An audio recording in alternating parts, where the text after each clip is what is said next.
Ang susunod na programa ay rated PG. Patnubay at gabay ng magulang ay kailangan sa mga batang manonood.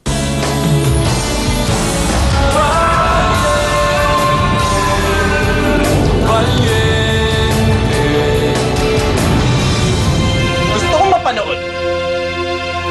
Paano maglakad ng nakapaa ang isang don?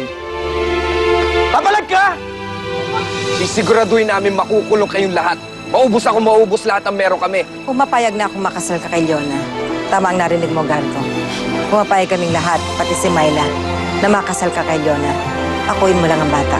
Ano na makapalit niyan? Handa kong ipakulong si Theo. Kapalit ng pagkamatay ng iyong ina.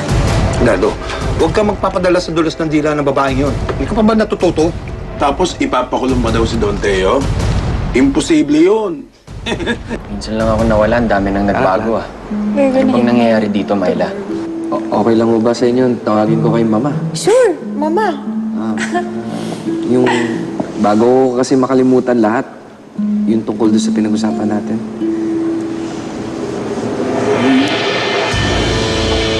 Gusto ko lang linawin sa inyong lahat na ginagawa ko lang to dahil kaibigan ko si Leona at payo sa akin ng tatay ko. Gusto ko lang siya tulungan dahil sa kalagayan niya ngayon. Gusto ko siyang mahalin ng higit pa sa isang kaibigan.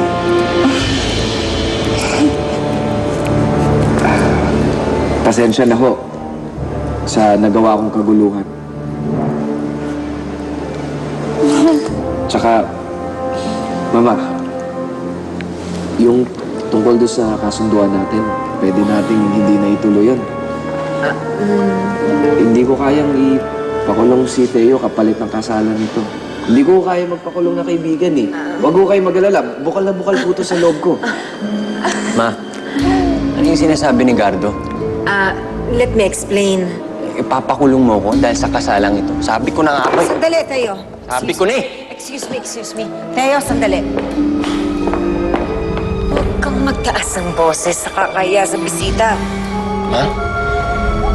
Handa mo kong ipakulong dahil sa kagustuhan ni Leona?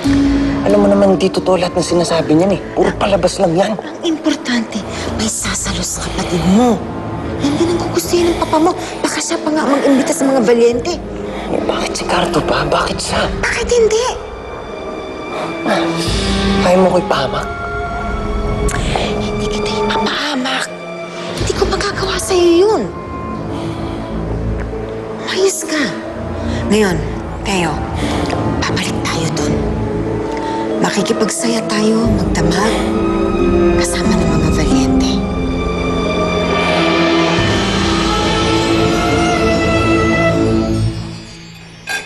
Hi, Mama. Oh, hi! Hi. Gardo, kiss mo si Mama. Dali. Beso ka kay Mama. Doña Trini, magandang araw. Gardo. Hi, Kuya. Hi, Myla. Baby, sit beside me. Oh, sige lang ha. Kumain ng kumain. Yes. Pinang, bigyan sila ng food. Mama, you know what? I'm very, very excited to see my wedding gown. It's so beautiful. Really? Super, as in, wow. And you should see Gardo's also. It suits him very much. Ako na din. And pag sinuot niya yung suot na yun, sobrang kamukha niya si Papa. Sobra. Yes. Nailang nga po ako eh kung pag iniisip ko na yung forma ni Theo. Pero tingin ko naman po, babagay rin naman sa akin eh. Malimit kasi ako bigyan ng damit yan dati. Sa tingin ko, kailangan na rin nila magpatayin ng damit. Yes. Silang dalawa. Yeah, kailangan niyo na rin magpasukat. Mama, very soon.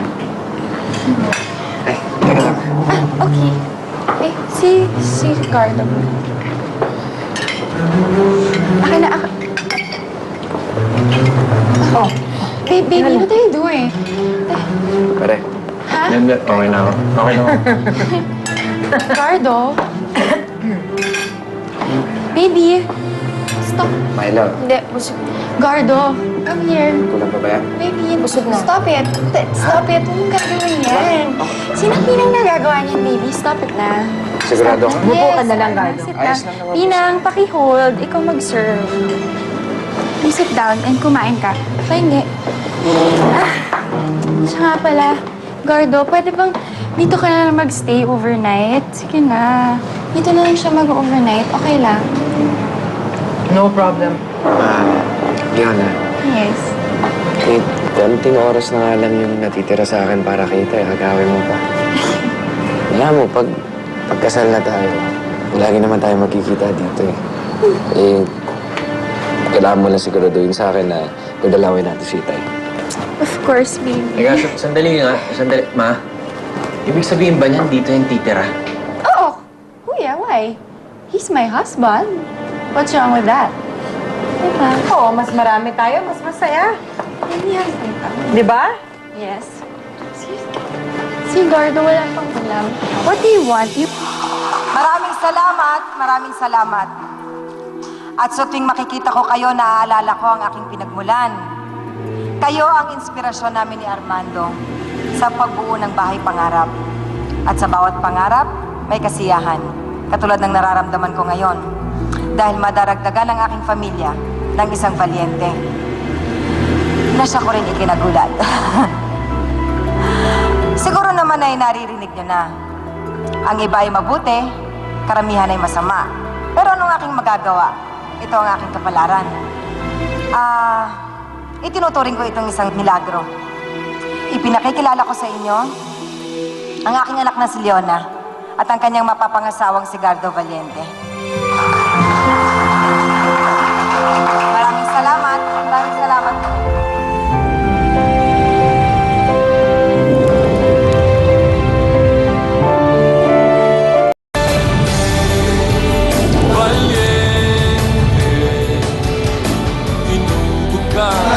Sana. Mukhang malungkot. Sabi daw po nila, papaampon na daw po ko. Ayoko po, Kuya Gardo. Makasalbahe sila. Dito na lang po ako lagi kay Doc Myla. Sigurado naman ako mabait yung mga ampon sa'yo Pero ayoko po. Gusto ko po kay Doc Myla. Doc Myla! Doc Myla! Oh, Drayden. Oh, bakit? Anong nangyari sa'yo? Hindi ka ba natutuwa? Madaming tao dito?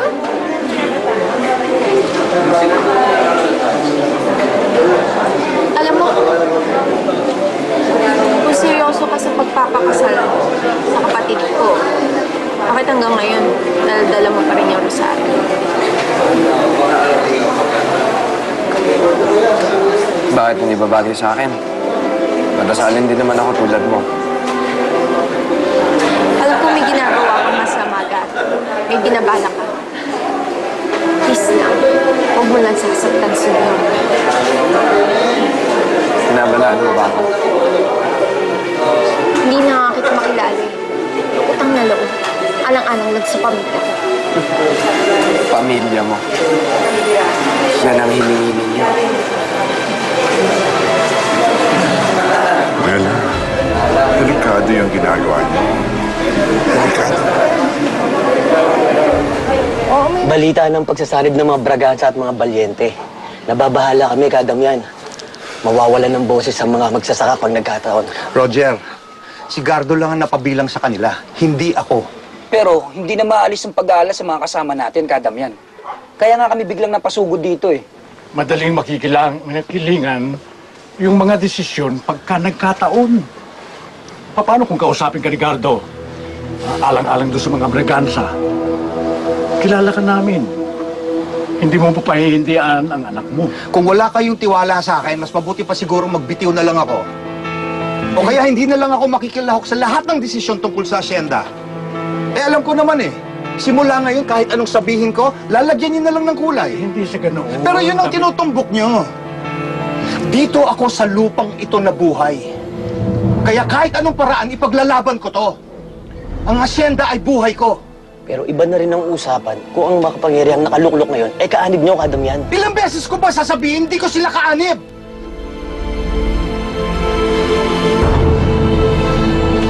Walang patutunguhan itong usapang natin Mabuti pa magsiuwi na kayo.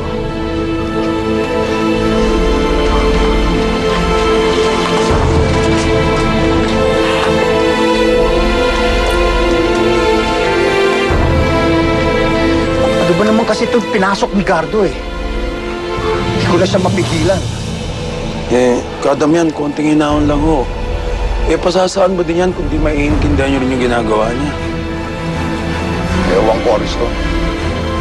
Pero kung ano man itong pinasok ni Gardo, kaawaan sana kayo ng Diyos. Mabuti pa siguro ikaw na kumausap sa kanya, baka makinig sa'yo eh. Habang may panahon pa.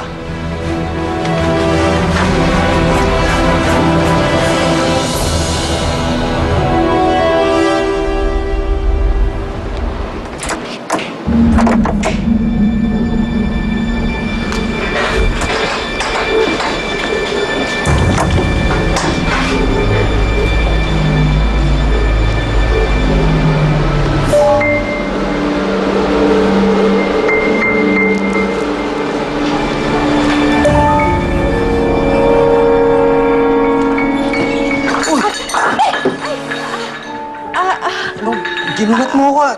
Pasok, pasok. Sige na, pasok. Sir, pasensya na Ano po. nangyari sa'yo? Akala ko ba umuwi ka na? Ha? Mabuti na lang kung hindi. Nakadisgrasya pa ako. Naku, pasensya na po kayo ha. Bumalik po kasi ako para po sana bantay na lang po kayo. Kasi baka po maulit na naman po yung nangyari nung isang araw eh.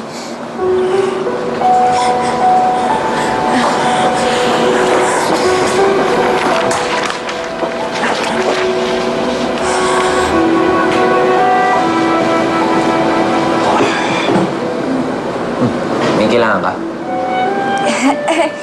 Naku, wala po. Kayo po, may kailangan po ba kayo? Okay, sige. Sige, bantayin mo na lang ako, tapos sabay na tayong umuwi mamaya. Kahatid kita. Doon tayo, naku, hindi na po kailangan. Sasabay na lang po ako sa service. Jody, I want you to be safe, kaya ako ang mag-ahatid sa'yo. Okay? Salamat po.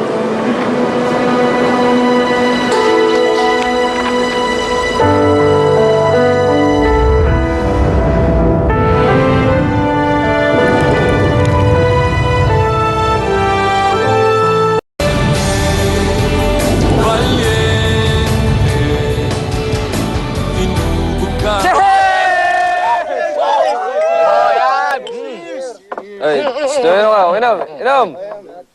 Sandali. Kanina pa tayo nagkakasiyahan no? Bago malasing ng todo tong kaibigan natin, kamustahin muna natin siya sa kanyang mga nalalabing araw bilang binata. Para naman patay. Na! Speech, pare, speech. Kailangan ba yun? Sige na! Ay, sige. Yan. Shh. Ano may ngayon? Cheers muna! Cheers! Una-una gusto ko magpasalamat sa inyo lahat. Lahat kayo nakadating dito. Sa Tol, maraming salamat. Di ko inaasahan to. Naku, malakas ka sa akin, pare. Kung tatanungin nyo kung kamusta yung nararamdaman ko, antayin nyo na lang. Marami akong pasabog.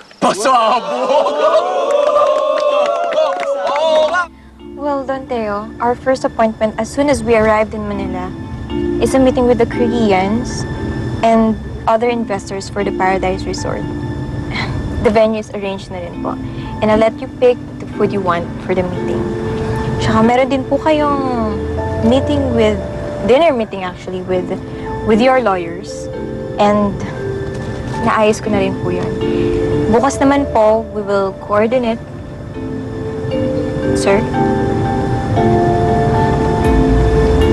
Bukas naman po, we will coordinate the delivery of imported flowers for your sister's wedding. So, appointment done. Sir, if you want, I can do that for you.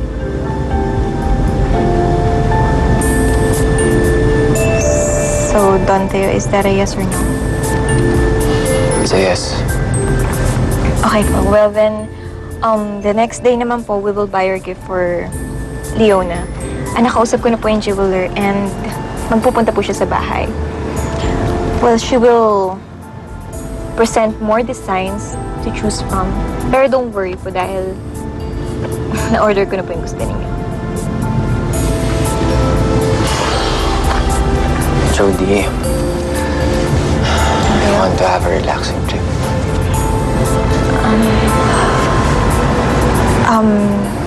Sorry po, Don Teo, for being personal.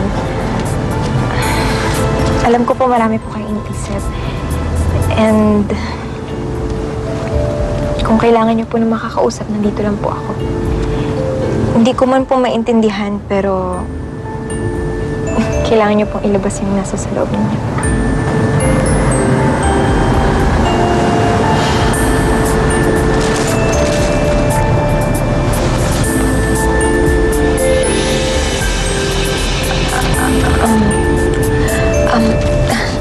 Don Teo, ano kaya kung magpaspa po kayo? Ano po, I can set an appointment. Okay. Don't worry. Music? The driver can do it. Sorry. Kaya naman ng driver. Sige po. Manong, music daw po.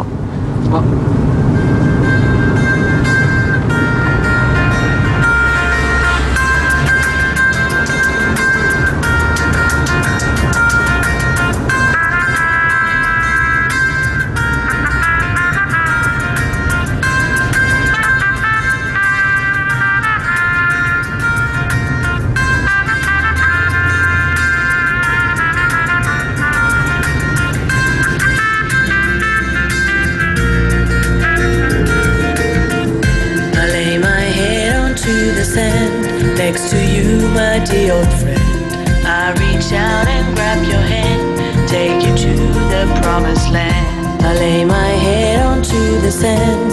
Next to you, my dear old friend, I reach out and grab your hand, take you to the promised land.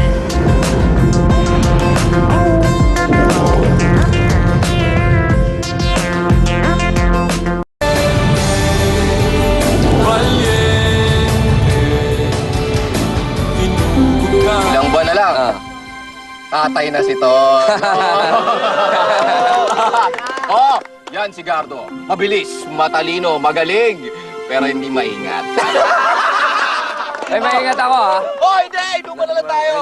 Oh, Chief. Inumin nyo lahat yan, ha? Important yan. Straight. Ang bagal nyo yung Pare, pare. Kain lang kayo. Oh. Para sa kaibigan kong big time na. Hindi. Cheers! Ay, cheers and sis, di ba nainom? Okay, ano ba kasunod dito? Sasayaw na si Gardo. Sayaw, Gardo, sayaw, Gardo, sayaw, Gardo, sayaw, Gardo, sayaw, Gardo. Kamay, pare! Gardo, sayaw, Gardo, sayaw, Gardo, sayaw, Gardo, sayaw, Gardo, sayaw, Gardo, sayaw, Gardo. Oh, sayaw! Ako, ako!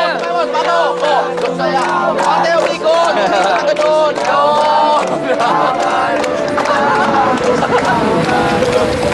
Okay, oh. Oh, ba't kayo tumitigil? Tuloy nyo.